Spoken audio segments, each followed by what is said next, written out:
नमस्कार साथियों, आप सबका पुनः स्वागत है श्रद्धा एस्ट्रो ज्योतिष में। आज हम लोग कवर करने वाले हैं मिथुन लग्न की कुंडली में यदि केतु एकादश भाव में बैठे हैं तो क्या फल है। हम ये भी कह सकते हैं मिथुन लग्न की कुंडली में मेष राशि का केतु किस प्रकार का फल देता है। तो आइए शुरुआत करते हैं आज की क्लास का। लग्न से गिनेंगे अगर हम एंटी क्लॉकवाइज तो ये आएगा 11वां भाव, एकादश भाव। 11वां भाव हमारे सांसारिक इच्छा पूर्ति की बात करता है। कोई भी सांसारिक विषय, आपने कोई ऐसी किसी प्रकार की भी इच्छा पाली है कि मेरा विवाह उससे होना चाहिए, मैं इतनी धन प्राप्ति चाहता हूँ, मेरा घर ये सारी बातें आपके एकादश भाव से देखी जाती हैं।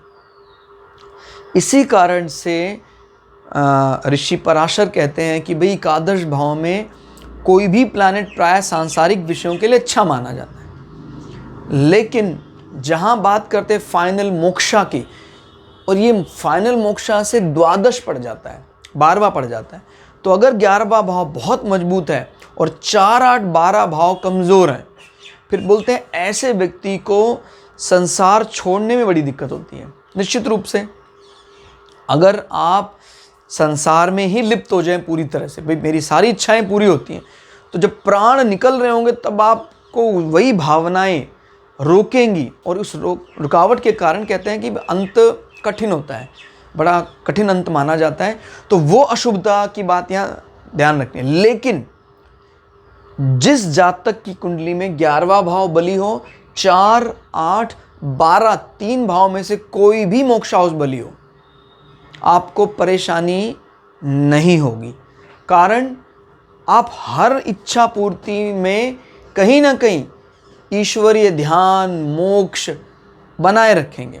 जैसे मैंने हाल ही में कुंडली देखी जहाँ 11वां भाव में 4 प्लैनेट बैठे हुए हैं, मजबूत प्लैनेट बैठे हैं। तो एक प्रकार से देखा जाए तो सांसारिक विषयों के हिसाब से होना चाहिए था, और आध्यात्मिक विषयों को लेकर या मोक्षा को लेकर कमजोरियाँ, लेकिन उसके अष्टम भाव में वृश्चिक राशि का मंगल और शनि भी साथ में बैठे हुए हैं। ये जुगलबंदी बड़ी कम देखने में आती है। देखिए 8 नंबर के कारकत्व में सबसे मजबूत कारक शनि है।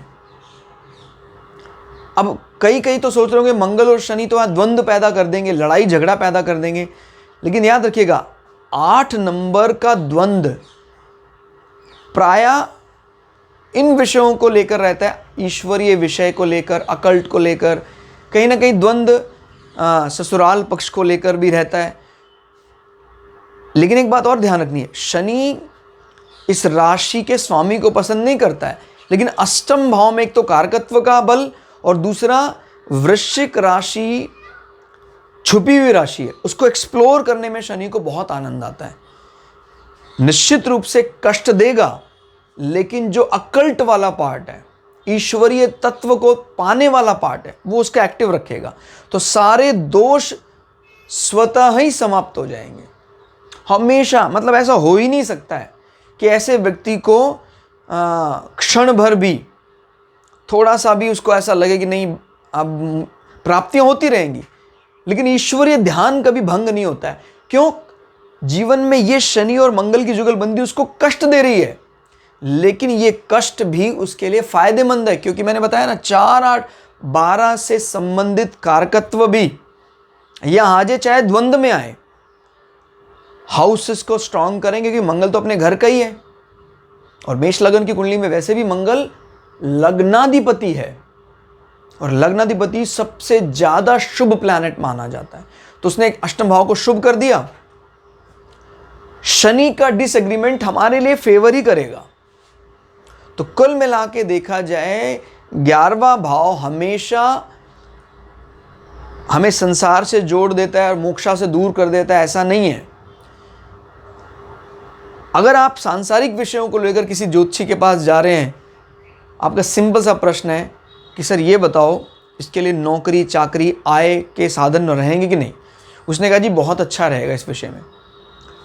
फिर आपके मन में नौकरी भी मिल गई, आपको संसार भी आपका बस गया और छोकरी भी मिल गई आपको, लेकिन उसके बाद जब कभी व्यक्ति को लगा ऐसा कि यार अब मुझे जीवन का अंतिम जो पड़ाव है, प्राप्ति जीवन में वो है नहीं। तो ये ध्यान रखना है।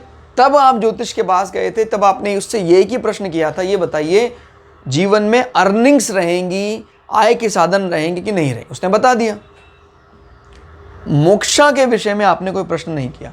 परम शांति मोक्षा 12वां भाव, मोक्षा के लिए दूसरा महत्वपूर्ण प्रयास कुंडलिनी जागरण जैसे विषय 8वां भाव, घर में बैठकर योग की साधना, घर से ही मोक्ष की या मुक्ति की प्राप्ति 4वां भाव। तो तीनों मोक्ष हाउसेस का ध्यान देना। अभी यहां पर केतु कुजवत माना जाता है, मंगल के समान। तो नॉर्मली यहाँ फल केतु अच्छा देते हैं, लेकिन शर्त है कि ना तो मंगल साथ बैठे हों और ना ही शनि साथ बैठे हों। अगर शनि साथ बैठा होगा तो वायलेंट कर देगा, इसको झगड़ालू कर देगा। लेकिन ये झगड़ालू अपने स्वभाव से नहीं। केतु ने तो समर्पण किया था। शनि अब बहुत परेशान है, तो केतु को भी अपने हिसाब से मॉड्यूलेट करेंगे। मंगल भी यहाँ बैठकर अपनी राशि में तो बली है, केतु से द्वंद्व करा देंगे।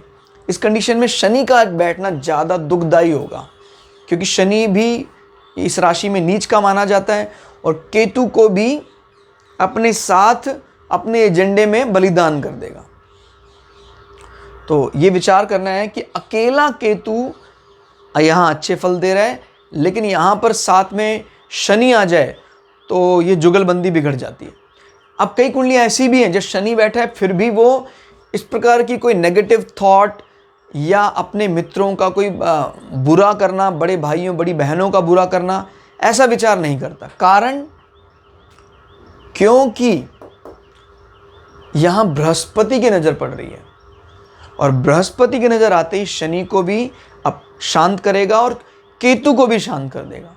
या शनि का किसी भी कारण से नीच भंग हो रहा है, आइदर फ्रॉम चंद्र कुंडली, लग्न कुंडली नीच भंग हो रहा है, तभी भी शनि केतु के साथ मिलकर उभर जाएंगे और इस घर को बचा लेंगे। देखिए केतु यहाँ कोई भी प्लैनेट वैसे अच्छा प्रभाव देता है।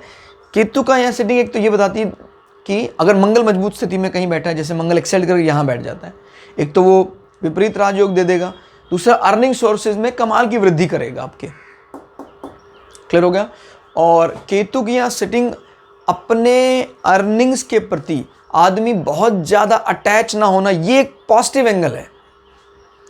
उसका कभी भी गुमान ना करना, अहंकार ना करना। क्लियर हो गया? मित्रों से कम बातचीत, उम्र में बड़े मित्रों से कम बातचीत, उसके बावजूद भी सभी एग्री रहना, यहाँ से देखा जाता है। आपके बड़े भाई बड़ी बहन से भी ज़्यादा वार्तालाप नहीं होता, लेकिन वो आपका साथ हमेशा देंगे। अगर मंगल कमज़ोर है, मंगल नीच का होकर यहाँ बैठ जाता है, तो वैसे इन बिटवीन फेज अच्छा रहेगा, केतु ने अच्छा माहौल बना रखा। लेकिन जब हम रिजल्ट की बात करते हैं, रिजल्ट खराब हो जाता है। दूर से कम समय बात करते हैं, कभी ऐसा लगता है बड़ा मीठा संबंध है, जब वो 1-2 दिन के लिए आते हैं तो हल्का फुल्का मनमुटाव स्वाभाविक है। और ये मनमुटाव कहीं ना कहीं हमारे एसेट्स को लेकर, पैतृक संपदा को लेकर मनमुटाव आता है अगर मंगल नीच का होकर यहाँ बैठ जाता है। तो ये अंतर आपको ध्यान रखना है कि केतु किस प्रकार से कब फेवर कर देता है और कब वो फेवरेबल नहीं होता है या अनफेवरेबल होता है। तो केतु यहाँ आप अगर अंगों की बात करें तो पिंडलियाँ बड़ी मजबूत होती हैं आदमी की, घुटनों का निचला हिस्सा जो है मजबूत अवस्था में होगा। क्लियर हो गया? कनेक्टिविटी, नेटवर्किंग बहुत अच्छी होती है आदमी की। कुछ भी किसी को पूछना हो कि उसका कोई डिटेल कॉन्टैक्ट तुरंत निकाल देता। तो 11वां भाव जिसका मजबूत होता है, जनरली ऐसे लोग समाज में सबसे मिलाकर चलने वाले होते हैं, ये देखा जाता है। सबकी जानकारी उनके पास रहती है। गिनते हैं यहाँ से 1 2 3 4 5। वहाँ बैठकर केतु दूसरी अग्नि तत्व राशि यानी सिंह राशि पर नज़र बनाए। सिंह राशि में बहुत अच्छा माना जाता है केतु को। अगर यहाँ पर कोई प्लैनेट और नहीं है तो केतु निश्चित रूप से अपना बल और बढ़ा देंगे। और अगर कोई प्लैनेट है, जैसे मान लीजिए शनि बैठा हुआ है, तो शनि इस राशि को पसंद नहीं करता, फिर केतु की भावना भी इस राशि के विरोध में आ जाएगी। यही सबसे बड़ी समस्या है केतु को समझने में। कई लोग कहते हैं कि केतु के बारे में एक लाइन बता दो, बस एक लाइन में समझ में आ जाए कैसा है। ये वाली जो लाइन बोलते हैं ना, कुजवत केतु, इससे भी कुछ ज़्यादा भला होने वाला नहीं है। कब केतु पलटी मार जाए कुछ पता नहीं है। सेम वही राहु का भी हिसाब ऐसे ही, आपने पुरानी प्लेलिस्ट देखी हो अगर, राहु का भी कुछ एजेंडा एकदम क्लियर नहीं है। उन राशियों को भी फेवर कर देता है, और कैसे फेवर करता है वो भी मैं ऑलरेडी आपको बता चुका हूं कि कैसे कुछ अग्नि तत्व राशियों में राहु अपने स्वभाव से विपरीत अच्छा फल दे देता है। क्लियर हो गया राहु। अब केतु की बात कर रहे हैं तो केतु इस राशि में अच्छा फल दे रहे हैं, तो क्या करेंगे ये 3 नंबर हमारा फॉर्मल कम्युनिकेशन, हमारा कम्युनिकेशन सर्विसेज, संचार सेवाएं, इन विषयों से फ़ायदा कराता। आय के साधन में बैठा हुआ है तो कहीं ना कहीं ये इन विषयों से फ़ायदा कराएगा, इनकम को करवाएगा। हालांकि केतु मतलब बहुत ज़्यादा प्रवीण नहीं है संसारिक विषयों को लेकर बोलने में, तो बोलचाल में तो कम ही दिखाई देता है। सूर्य अगर मजबूत स्थिति में है तो फिर छोटे भाई बहनों के साथ संबंध बड़े प्रगाढ़ होंगे, और केतु की दृष्टि ये बताती है कि कम बोलचाल में भी वो कभी भी डिसएग्री नहीं होंगे। एक तो होता है ना भाई, दोस्तों को, पड़ोसियों को, भाइयों को मनाने के लिए आपको अथक प्रयास करना पड़ता है। कहता जी अगर एक हफ्ते फ़ोन ना करें नाराज़ हो जाएंगे। ऐसे मित्र या ऐसे नेबर, ऐसे छोटे भाई बहन आपके नहीं होंगे। क्लियर हो गया। सूर्य अगर मजबूत स्थिति में तो कहना ही क्या, अगर सूर्य कमज़ोर है तो आदमी के छोटे भाई बहन रॉयल तो नहीं होते हैं, रॉयल्टी का दिखावा करते हैं। याद रखिए, लग्न तय कर देता है कि उसका बाय डिफॉल्ट नेचर कैसा होगा, वैसे ही होगा। अब वो रियल होगा कि नहीं होगा बताएगा इस घर का मालिक किस अवस्था में है। अगर घर का मालिक बड़ी मजबूत अवस्था में है तो वो रॉयल्टी 100% प्योर होगी। और अगर सूर्य नीच का है, कमज़ोर है, तो वैसा स्वरूप तो दिखाने का प्रयास करेगा, लेकिन वो स्वरूप सच्चा नहीं होगा। तीसरा भाव हमारे कोई जैसे आहार नाल, सांस की नली, इन हिस्से को भी रिप्रेजेंट करता है। तो प्राय वैसे यहाँ पर कुछ दोष दिखाई नहीं दे रहा। शनि बैठा हो और फिर केतु की दृष्टि पड़ रही हो तो फिर आपकी आहार नाल, सांस की नली में तकलीफ आ सकती है। अब आगे बढ़ते हैं 5, 6, 7। 7वीं दृष्टि को काउंट नहीं करना है। मैंने बताया है राहु और केतु का 7वीं दृष्टि के लिए वो नेत्रहीन है, अंधे माने जा सकते हैं 7वीं दृष्टि के लिए। इनकी अतिरिक्त दृष्टियां ही काउंट होंगी 5 और 9, 7, 8, 9। 9वीं दृष्टि से केतु धनु राशि पे नजर बनाए, और धनु राशि तीसरी क्षत्रिय राशि, अग्नि तत्व राशि है। तो केतु की दृष्टि ये बताती कि आदमी का पार्टनर डोमिनेटिंग नेचर होगा, चीज़ों का ज़्यादा गुमान करने वाला नहीं होगा। और केतु की दृष्टि कहीं ना कहीं एक प्रकार का आध्यात्म की ओर भी मोड़ देती है। और केतु इस प्रकार का भी स्वभाव देता है कि भाई साथ रहते हैं, लेकिन उसका कभी भी ये लैंगिक सुखों को भी बताता है। तो ये उनकी शक्ति बन जाता है। अगर बृहस्पति मजबूत अवस्था में है, इधर बृहस्पति बैठे हैं यहाँ पर, चाहे यहाँ बैठे हैं, यहाँ बैठे हैं, तो बृहस्पति ने इस हाउस को बहुत बल दे दिया। और केतु के इस दृष्टि का तात्पर्य होगा लैंगिक सुखों का भरपूर उपभोग करने के बाद भी कभी भी उसका दुरुपयोग नहीं करता है। वो उसमें शुचिता बनाए रखता है, शुद्धता बनाए रखता है, उसका अभिमान नहीं करता है। और ये ऐसे व्यक्ति अपने जीवन में एक प्रकार का, जैसे मैंने कई बार बताया, 7वें और 8वें अगर हाउसेस शुद्ध है, हमारे मजबूत हैं, तो फिर आदमी को कोई अतिरिक्त व्रत, कोई अतिरिक्त इस प्रकार का कर्म करने की भी जरूरत नहीं होती है। क्योंकि लैंगिक शुद्धता सबसे कठिन भी है और सबसे ज़्यादा बल प्रदान करती है किसी भी कुंडली को। भाई मैंने तो ये इन जनरल बताया है, सबको बार बार बताता हूँ, अभी भी बता रहा हूँ। सबसे बड़ा रेमेडी कहाँ से चालू होता है? 7 और 8 भाव को आप शुद्ध करें। यकीन माने आपके सारे भाव यहीं से जुड़े हुए हैं। क्योंकि आप और आपका पार्टनर, आपके पास धन बहुत है, आपके पास रिसोर्सेज का भंडार है, आपके जीवन में चतुर्थ भाव भी अच्छा दिखाई देता है। फिर भी जब आपका पार्टनर साथ नहीं है तो उन सुखों का, उन ऐश्वर्यों का क्या अर्थ रह जाता है? आपको प्रेम करने वाला एक व्यक्ति भी नहीं है, फिर क्या करा आपने, क्या कमाया आपने?